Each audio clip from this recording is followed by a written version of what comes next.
Hello, I'm Neil Singer, Safety Director for the Embraer Jets Operators Association. Welcome to our video series, Good to Great, where we will provide you with the tools to enhance the safe operation of your aircraft.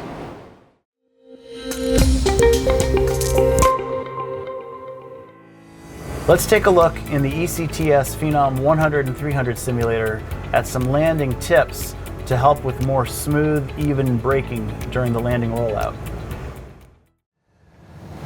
So here we are on short final with the sim set to about a 15 knot direct crosswind.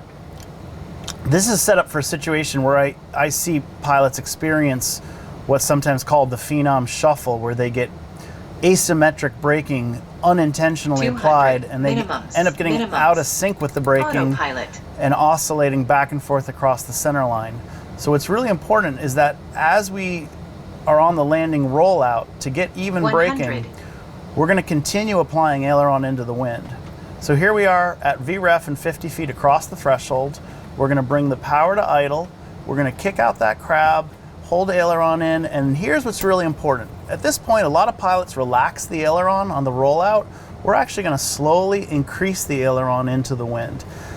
That's making sure that that windward side wing stays down, the brake on both sides work effectively, and we don't get that oscillation across the runway.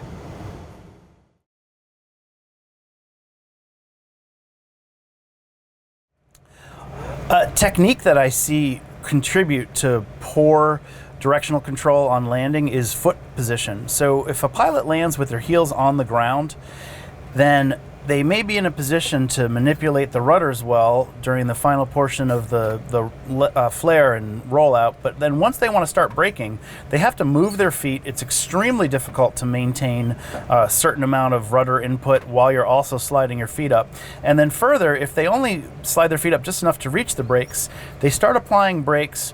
The plane moves to one side of the center line a bit, and by trying to correct back towards the center line, they'll often unintentionally apply further brake on that side when really the appropriate input is just rudder.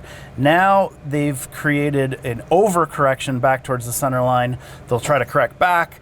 That will lead to what's called a divergent oscillation. The plane is getting further and further from the center line each time, and this has led to some runway excursions in the worst case. So a better technique is on short final, lift your feet all the way onto the rudder pedals, put your heels right on the bottom of the rudder pedals, and have your toes pulled back from the brakes. This way you can apply rudder input as necessary for crosswind correction.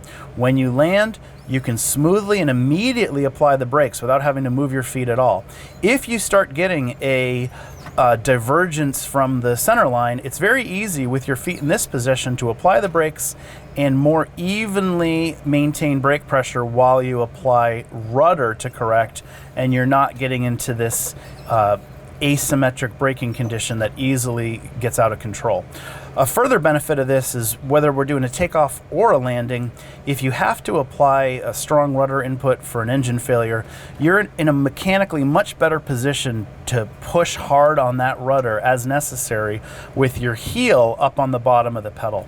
If I do a takeoff, for example, with my heels on the ground and I have to push full rudder with my toe, I really have to work a lot harder to get that rudder in.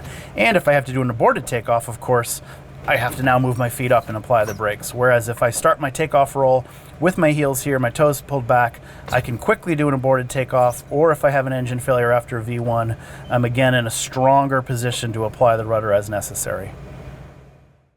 Thank you for joining us, and a special thank you to ECTS for the generous donation of the simulator time and staffing that makes these videos possible.